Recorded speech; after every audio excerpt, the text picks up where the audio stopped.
The latest NFL news and rumors presented by Manscape. Go to manscaped.com/chat where you can save 20% off and free shipping and get free shipping on the best male grooming products out there. The latest Miami Dolphins news and rumors. I want to talk about the idea of just building around Tua on today's show, Mitch. And I know you have a lot of opinions after they just hired a new quarterbacks coach. Yeah, Charlie Frye, new quarterback coach now, who, if you guys don't know, Tua ended up working with him at the Elite 11 camp. What is the Elite 11 camp? Basically, they find 11, I'm going to use this horrible pun here, elite quarterbacks, and they try to evaluate them. It's right before they go to college. So Miami, they have plenty of draft capital to build that offense. And the defense, one of the best defensive units in all of football. But the major question marks are still remaining around Tua Tagovailoa and whether or not he can actually take them to the next level. I think one of the biggest reasons there is they saw a guy like Justin Herbert, who's going to win Rookie of the Year, absolutely excel. And, well, a journeyman quarterback in Ryan Fitzpatrick, he was better than Tua in that offense. Now, I'll say Fitzpatrick was probably built a little bit more for the Chan Gailey system than Tua was. And, yes, there was some up and some downs with Tua, but how about this? He's still a very, very young quarterback who I do think has a lot of upside. Yeah, and you just think about this if you're Miami. You're like, okay, sure, we could explore the quarterback market, but we also have 4 picks in the top 50. We could draft a guy like Devontae Smith at number 3 overall to help out a guy like Tua Tagovailoa. You could draft an offensive lineman at 18. You could take a running back later in the draft. You can get weapons around Tua if you're serious about him being your starter. And I got to say, the idea of punting on him after 9 or 10 starts or whatever it was. Seems a little wild. Look, if you can get a guy like Deshaun Watson, go for it. I know that's been your take. But outside of that, build around him in this draft and give him a chance. And if he doesn't work out, you still have those pieces that you drafted. Then you can make a decision next offseason. But I just don't think we've seen him have enough of an opportunity to prove that he can be the franchise quarterback in Miami. So what should Miami do with Tua? Do you trade him or do you keep him? It's a really, really tough question. I know where I sit on this one. But what do you think the Dolphins should do with Tua? Type T for trade, type K for keep? What do you think they should do? I would keep him. I would build around Tua. I would see how next year goes. I think we saw enough good things. It's not like he was horrible, right? Yeah. Like, he had a couple of bad moments, got benched for Ryan Fitzpatrick late in games. But I would type my K for keep. I think Tua should be the guy in 2021 for Miami. So I'm going to go a different route here. I'm going to say you keep Tua unless you can get Deshaun Watson. Sure. The reason why I'll keep Tua is this.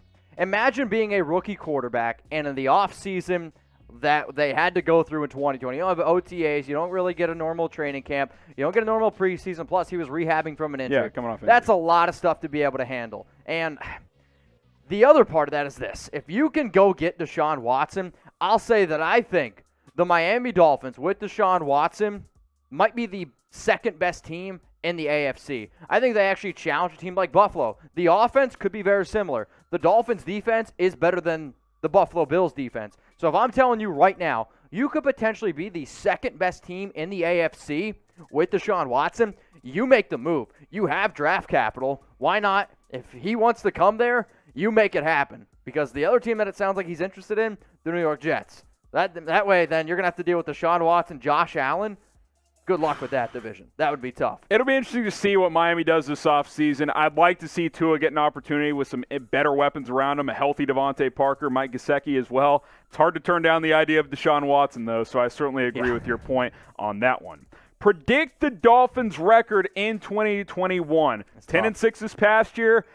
You got to feel like you're moving in a good direction under Brian Flores. What's your way too early prediction here? I mean, I think if you can say that they improve by one game, that's productive. I mean, 11-5. I mean, they have 4 picks in the top 50. They're right now, I believe it's like 32, 33 million in cap space. Top 7 in the NFL on that number. And I mean, who doesn't want to go to Miami? I mean, come on. South Beach, baby. I mean, it's definitely pretty desirable. I'm going to go, though, with like 11-5, 10-6 record again. But you give me Deshaun Watson on that team with that defense, I might say 12-4. Another thing that could really impact it is what happens with Xavier Howard. It sounds like that he's going to want a raise. If he wants a raise and they don't want to give him one, what if Howard tries to get himself out? I mean, he's probably the best cornerback this year. Go down in the comments. Let us know Miami Dolphins record in 2021. More NFL trade rumors are now around another quarterback actually in the North. Matthew Stafford, it looks like his time in Detroit is 100% done. Yeah, Mitch, there's going to be a lot of teams that have interest in Matthew Stafford. Some background information first. they've agreed to part ways. That's public now. Even Stafford's wife took to social media saying, basically saying thank you, goodbye to Detroit. We're looking for our next opportunity here. So that's over. They're actively shopping him this offseason. That much is very clear. Now, ESPN's Jeremy Fowler threw out that, according to NFL execs he's talking to, that Stafford's eyeing the Indianapolis Colts. As he should, obviously, Phil Rivers is gone. They're not going to be picking high enough to get a quarterback in the draft that can replace Rivers. For sure. Jacob Eason's not ready. That's a win-now roster. But I think a lot of teams will and should have interest in the Detroit Lions quarterback. I mean, absolutely. I mean, you're going to look at the numbers here. 4,000 yards, 26 touchdowns, 10 picks. But honestly, that's without his number one receiver, Kenny Galladay. Didn't really, Stafford had a few injuries this year. They've never had a running game underneath him. And I'll even go back to last year in 2019. This dude was on pace to throw for 39 touchdowns, about 5,000 yards before the injury. Like, if you put some talent around him, I do think that Matthew Stafford can win some football games. I mean, I'll just throw this out there. I mean, as host of Chicago Bears now, I think the Bears should have a lot of interest. I don't think it's super likely because it's within the division, but if I'm Ryan Pace, I'm at least calling and seeing what the deal is, seeing what the value is. Now, they pick at number 20, whereas some other teams are picking higher. You may have to pay more, probably already will have to pay more because you're within the same division. But I think the Bears should have some interest. I think a lot of teams could make some sense. I know the Dolphins have been exploring some quarterback rumors as well. What do you think about that idea? See, the issue with the Miami Dolphins is I don't know if that's the route I would go. Maybe another quarterback could be potential interest there, but if you are a team that wants to try to win right now, I mean, I would say Matthew Stafford is better than a quarterback like Ryan Fitzpatrick. But the other thing the Miami Dolphins have that a lot of people don't is the draft capital. And if you wanted to, let's say, give up 2 first-round picks, you could do that if you were Miami. So we're going to hit you guys with this question. Would you trade 2 first-round picks for Matthew Stafford? Why for yes and for no? I think the brilliance behind this question is because a quarterback by the name of Jay Cutler was traded for 2 first-round picks. So, hey, if you guys think it's absolutely impossible, all I say is go back and look at it. Would you trade 2 first-round picks for Matthew Stafford? Why for yes and for no?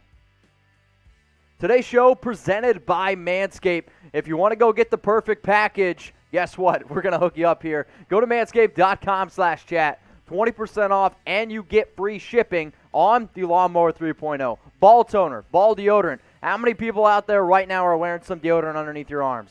God, I hope it is literally everyone. And guess what? You should also wear ball deodorant down there because you don't want that stank. And if you want to make sure that you got the best-looking balls, the Lawnmower 3.0. Their slogan is simple. Your balls will thank you. And if you want to get the perfect package, Harrison, this is how you end up doing it. Yeah, and the Lawnmower 3.0 is a part of the perfect package, Mitch. No razor tug, no burn. I gave up on trying to clean things up downstairs until I found these guys at Manscaped. They're like, give our products a try. I was like, okay, I'll give it a try.